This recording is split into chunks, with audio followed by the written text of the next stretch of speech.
Bonjour à toutes et à tous. Pour commencer l'année, on va revenir sur un point qui est grandement critiqué généralement lorsque l'on fait des tests de matériel Sony, à savoir les menus. Pour commencer, on va vous expliquer les avantages et les inconvénients des menus Sony, puis on vous présentera en pratique sur les appareils photo comment est-ce que cela fonctionne dans les menus. Dans la plupart des tests de matériel photo Sony sur les dernières années, la critique qui revient à peu près tout le temps, c'est les menus Sony sont mauvais. C'est une critique qui est faite depuis très longtemps et pourtant on pense que c'est une erreur de dire ça dans les critiques et de prendre ça comme un vrai gros problème au niveau des menus. En fait, ce qui dérange certaines personnes dans les menus Sony, c'est qu'il y a tellement de possibilités de personnalisation qu'ils ont l'impression d'être perdus parmi trop d'options. Et en effet, dans les menus Sony, on a un nombre impressionnant de choix pour modifier certains réglages de notre boîtier. Mais pour nous, au contraire, dans les menus, ça c'est plutôt un avantage qu'un inconvénient, puisque ça veut dire que vous allez vraiment pouvoir quasiment tout changer sur votre appareil si vous en avez besoin. Et certes, les premiers jours, ça va vous demander de passer du temps dans vos menus et de prendre des manuels et d'essayer de comprendre, et c'est pas le plus agréable à faire. Mais une fois que vous l'avez fait, votre appareil il est bien paramétré et généralement, à part de temps en temps où il y a une option à aller chercher en particulier, on ne se balade pas dans les menus tous les jours. Donc au final, les menus Sony, même s'ils demandent un peu plus de temps à prendre en main que ceux des autres constructeurs, une fois qu'on les a pris en main, ils permettent d'avoir des résultats qui sont bien plus intéressants qu'avec les autres constructeurs justement.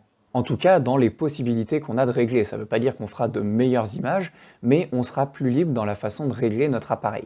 Et également, il ne faut pas oublier que dans les menus Sony, on a un onglet Favoris. C'est un onglet dans lequel on va pouvoir rajouter justement les fonctions qui nous servent régulièrement et dont on va avoir besoin de les rechercher de temps en temps pour les modifier. Et comme ça, on n'a plus à se prendre la tête à chercher dans les menus où est-ce que l'on veut trouver notre fonction, puisqu'elles sont toutes au même endroit. Et au final, vous avez donc l'avantage de menus plus personnalisables, avec en plus la possibilité de retrouver facilement les fonctions que vous utilisez régulièrement.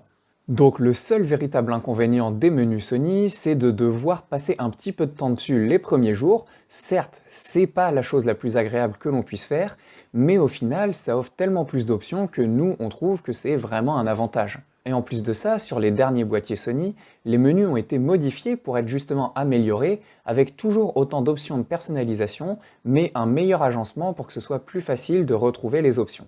Et pour vous montrer justement tout ce dont on vous parle, on va aller dans les menus des appareils photo.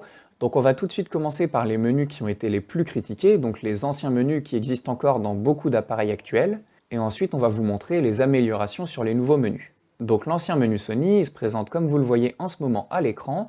C'est donc un menu qui est répertorié avec une première partie plus photo, une deuxième partie plus vidéo, et ensuite différentes autres catégories, donc tout d'abord tout ce qui est réseau, donc envoi en Wi-Fi, etc. Ensuite toute la partie qui va être plus axée lecture, donc lecture de vos fichiers, photos, vidéos, etc. Puis une partie plus paramètres global, c'est là qu'on va pouvoir par exemple formater notre appareil, la carte de notre appareil photo et tout ce type d'options. Et ensuite on a donc le fameux menu favori dont on va vous parler un petit peu plus tard. Donc en effet, quand on prend les menus comme ça peut paraître assez indigeste puisqu'il y a plein d'options, mais il ne faut pas stresser par rapport à ça, il faut plutôt se dire que certes, c'est indigeste, il y a beaucoup d'options, mais quand on va avoir pris le temps de chercher dedans, eh bien au final, on aura vraiment un résultat qui sera adapté et où on n'aura plus à se prendre la tête dessus. Par exemple, là, si on va sur le menu photo, on voit en haut à droite qu'il y a 14 sous-menus dans le menu uniquement pour les réglages de prise de vue. Donc oui, ça fait beaucoup de réglages. Par contre, l'intérêt, c'est qu'une fois qu'on a tous ces réglages-là, on est au mieux de ce que l'on pourrait faire pour notre style de prise de vue avec les réglages de notre image que l'on aime. Donc par exemple, pour vous montrer simplement sur le type de fichier, on a le RAW juste en haut qu'on peut transformer aussi en JPEG ou RAW plus JPEG, ça c'est standard. On va avoir tout ce qui est compressé ou non compressé pour le RAW pour avoir une taille plus ou moins importante. Ensuite, on peut régler la qualité des JPEG, mais par exemple, on va avoir deux sous-menus, un pour le RAW et un pour les JPEG. Donc ça fait qu'il y a beaucoup de sous-menus, mais simplement parce qu'on a les options qui sont séparées. Sinon, si elles étaient regroupées, eh bien ça ferait moins de sous-menus. Ça ne veut pas dire que c'est plus compliqué, parce qu'en fait c'est des options qui sont simples à comprendre, mais on va simplement régler celles qui nous intéressent. Si je ne fais qu'en RAW, eh ben, je vais régler uniquement le type de fichier RAW, alors que si je ne fais qu'en JPEG, je vais régler uniquement la qualité JPEG, pas besoin de m'occuper du reste. Donc voilà, ça c'est un seul sous-menu, ça peut paraître assez indigeste, c'est certain, mais au final, quand on prend le temps de décomposer tous les sous-menus, comme je vous le disais, il n'y a pas trop de soucis. Un très bon exemple justement des menus Sony et des avantages et des inconvénients qu'ils représentent, c'est le menu profil d'image, donc où on va pouvoir, notamment quand on filme en vidéo, transformer notre image qui est standard en image log, donc c'est-à-dire un profil avec une courbe logarithmique, donc très décontrastée, très désaturée, qui permet ensuite de vraiment beaucoup plus avoir de liberté au niveau de l'étalonnage, et également qui permet de gagner en plage dynamique, donc c'est vraiment un profil très pratique et dont on se sert beaucoup quand on fait de la vidéo assez poussée. Pour ça, on va dans le menu profil d'image, et ici vous voyez que déjà il y en a au total 10 qui sont pré-paramétrés, mais vous pouvez tout à fait les modifier. Si on va dans PP1, vous voyez que je peux absolument tout modifier. Déjà de base, je suis en gamma movie sur le PP1, mais je peux le mettre en log, vu que là c'est mon but, donc par exemple du S-Log2, et je peux lui dire mon mode de couleur, par exemple, pour avoir un mode de couleur plus adapté, le mettre en S-Gamut 3 Ciné, donc avoir une couleur qui soit encore un petit peu plus désaturée. Je peux changer le niveau de mon noir si j'en ai besoin. Je peux changer mon coude, c'est-à-dire en fait à quel niveau est-ce que les hautes lumières vont taper. Je peux vraiment tout changer, la saturation de mon image, je peux la diminuer, etc., etc. Même la profondeur de couleur, je peux vraiment tout modifier. Et en fait, d'avoir ces options-là, ça fait que si vous ne voulez pas vous prendre la tête, tout ce que vous avez à faire, c'est vous mettre en S-Log2 et puis vous changez rien. Et là, vous avez du log comme si vous aviez mis en fait un autre appareil standard en log où vous n'avez pas d'option de personnalisation parce que l'appareil ne vous offre rien. Donc, vous pouvez tout à fait faire ça, ce qui est le cas sur beaucoup de boîtiers, vous pouvez le faire chez Sony, et vous ne vous prenez pas plus la tête, et comme ça c'est facile à régler. Par contre, si vous voulez vraiment prendre le temps de faire le profil d'image qui vous correspond le mieux par rapport au style de vidéo que vous voulez faire et au look que vous voulez donner à vos images, eh bien vous voyez, vous avez plein d'options pour le faire, et donc vous pouvez vraiment faire l'image que vous voulez vous, et pas l'image que Sony de base ferait pour vous. Donc ça, justement, c'est très intéressant parce que d'accord, ça prend du temps, d'accord, comprendre qu'est-ce qu'est le coude, c'est pas super simple au départ si on ne prend pas le temps d'aller chercher justement l'explication sur Internet, mais une fois qu'on a pris l'explication, eh ben, on a l'image la plus adaptée à nos besoins, alors que justement, si on avait fait comme avec une autre marque, on aurait juste mis en log et puis on n'aurait rien fait de plus, et on aurait justement l'image que la marque voudrait nous donner et pas l'image que nous on veut créer.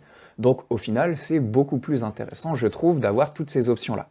Et pour en finir avec l'ancien menu, on va donc vous parler du menu favori qui est lui très intéressant puisqu'il vous permet justement de mettre les fonctions qui vous paraissent importantes dedans pour les retrouver facilement, et comme ça vous n'avez plus besoin de vous prendre la tête avec les autres fonctions qui peuvent exister chez Sony. Donc pour ça, vous avez juste à aller dans le menu, vous faites ajouter un élément. Donc là, vous cherchez l'élément que vous voulez en particulier. Par exemple, si vous passez souvent de RAW à JPEG, vous allez prendre format de fichier. Ici, vous pouvez lui dire dans quel menu vous voulez le mettre, que ce soit, donc là vous avez 5 sous-menus par exemple de favoris, et l'intérêt c'est que vous allez pouvoir par exemple avoir le menu 1 dédié à vos réglages photo, le menu 2 dédié à vos réglages vidéo, comme ça vous savez encore plus facilement où vous retrouver, vous pouvez vraiment recréer vos réglages que vous avez besoin en photo, vos réglages que vous avez besoin en vidéo, et comme ça vous vous repérez encore plus facilement. Là je vais juste l'ajouter de base dans mon menu 1 sans me prendre la tête. Et donc quand je reviens en arrière, l'intérêt c'est que, voilà, mon menu 1, maintenant dans mes favoris, dans mon premier menu, j'ai format de fichier, RAW, et donc là je peux le changer en JPEG par exemple si je le veux. Donc là c'est la première fonction des menus Sony, donc elle est facile à retrouver, mais si c'était une fonction justement un peu plus cachée, eh bien vous pourriez la retrouver juste ici, vous n'auriez plus besoin de la chercher. Donc les premiers jours où vous passez le temps à comprendre les menus, n'hésitez pas justement à créer votre menu favori avec les fonctions que vous découvrez. En réalité, on n'a pas besoin de jours, hein, ça peut se faire en moins d'une heure de comprendre les menus Sony. C'est juste qu'il faut vraiment, selon les besoins que l'on a déjà, ne pas chercher les fonctions dont on n'a pas besoin, les laisser de côté, et ensuite prendre le temps de mettre en favori les fonctions dont on a besoin, et puis ça s'arrête là. Et Si vous voulez, vous pouvez toujours ajouter d'autres éléments. Par exemple, si vous savez que vous avez besoin de changer de RAW compressé à RAW non compressé, vous pouvez l'ajouter dans votre menu. Voilà, et de cette façon-là, en revenant en arrière, vous retrouvez maintenant le type format de fichier et le type de fichier en RAW. Voilà en ce qui concerne les anciens menus Sony, vous allez retrouver de cette façon-là tout ce dont vous avez besoin dans votre menu favori et le reste existera si vous en avez besoin un jour, mais vous n'aurez pas besoin de le rechercher, donc ça ne vous prendra pas la tête et les menus Sony ne seront plus un inconvénient pour vous normalement. Donc maintenant, en ce qui concerne les nouveaux menus Sony, voilà à quoi ils ressemblent. Ils sont donc assez similaires puisqu'on retrouve alors le menu favori en premier maintenant, mais sinon c'est la même chose. Et ensuite, on a donc le menu pour les réglages photos, vidéos, etc. Le menu pour tout ce qui est réglage d'exposition, de balance des blancs, de couleurs, etc. Ensuite, un réglage pour tout ce qui est mise au point, automatique, manuel, etc. Le réglage pour la visualisation des fichiers, donc les photos de la même façon. Puis le réglage pour tout ce qui est réseau, connexion, etc. Et le menu valise qui correspond plus, lui, à tous les réglages vraiment du boîtier en particulier, comme par exemple la date, l'heure, etc. Donc pour revenir sur le menu favori, déjà vous voyez qu'il se présente exactement de la même façon, puisqu'on a le régler mon menu. Lorsque l'on fait ajouter un élément, on peut choisir quel élément on veut ajouter. Là, c'est encore mieux parce qu'il reprend l'affichage de nouveaux menus. Donc, on peut vraiment se balader plus facilement dans les menus pour retrouver ce que l'on cherche. Donc, de la même façon, moi, je vais juste prendre régler la qualité d'image. On a là maintenant 6 sous-menus au lieu de 5, mais globalement, c'est la même chose. On va par exemple le mettre dans mon menu 1, hop, l'ajouter à cet emplacement.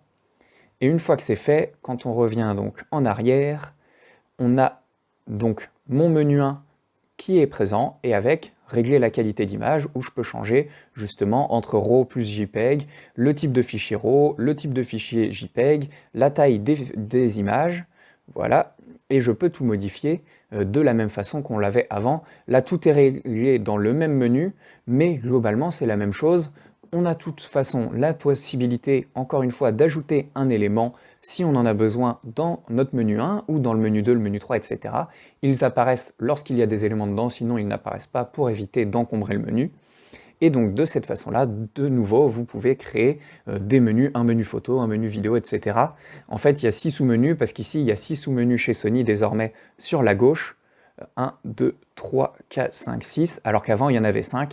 Donc c'est pour ça, ça reprend le nombre de menus pour essayer de refaire la même chose si vous le souhaitez de votre côté. Maintenant, le gros avantage par rapport aux anciens menus Sony, c'est que dans tous les menus, il y a des sous-menus. Par exemple, dans le menu dédié à vraiment l'image, la photo, la vidéo, eh bien, on a des sous-menus qui nous expliquent tous les réglages dans ce sous-menu, à quoi est-ce qu'ils correspondent. Par exemple, ici, il nous explique pour la qualité d'image. On va en avoir un qui nous explique que c'est uniquement sur les fichiers, le changement du nom du fichier, par exemple, etc. Donc l'avantage, c'est que désormais, tout est très bien trié et on va pouvoir encore plus facilement se repérer dans les menus. Il y a toujours autant d'options, donc ça demande un petit peu de temps de prise en main au départ, ça change pas. Par contre, c'est encore plus facile maintenant de retrouver une fonction lorsqu'elle est un petit peu cachée et qu'on en a besoin. Par exemple, si on recherche les profils d'images, on va descendre et assez rapidement, on va retrouver les profils d'images dans exposition forcément, dans l'endroit en tout cas exposition couleur, etc. Et dans couleur, justement, on va retrouver profil d'image puisque ça change la colorimétrie de l'image. Forcément, on désature l'image lorsque l'on met du log, par exemple. Donc, on le retrouve dans le sous-menu couleur.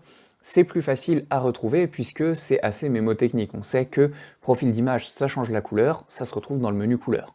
Voilà. Donc l'intérêt de ces nouveaux menus, c'est qu'ils trient plus facilement les menus en sous-menus. Donc ça facilite la recherche des options. Maintenant, on ne perd pas les possibilités de paramétrage du boîtier pour justement être très précis. Et ça, c'est un vrai avantage. Et on aimerait justement que Sony le garde le plus longtemps possible, même si certains le critiquent, parce que c'est un vrai plus. Voilà, sur ce, on vous souhaite une bonne journée. Abonnez-vous si ce n'est pas déjà fait, laissez un like et on vous dit à bientôt.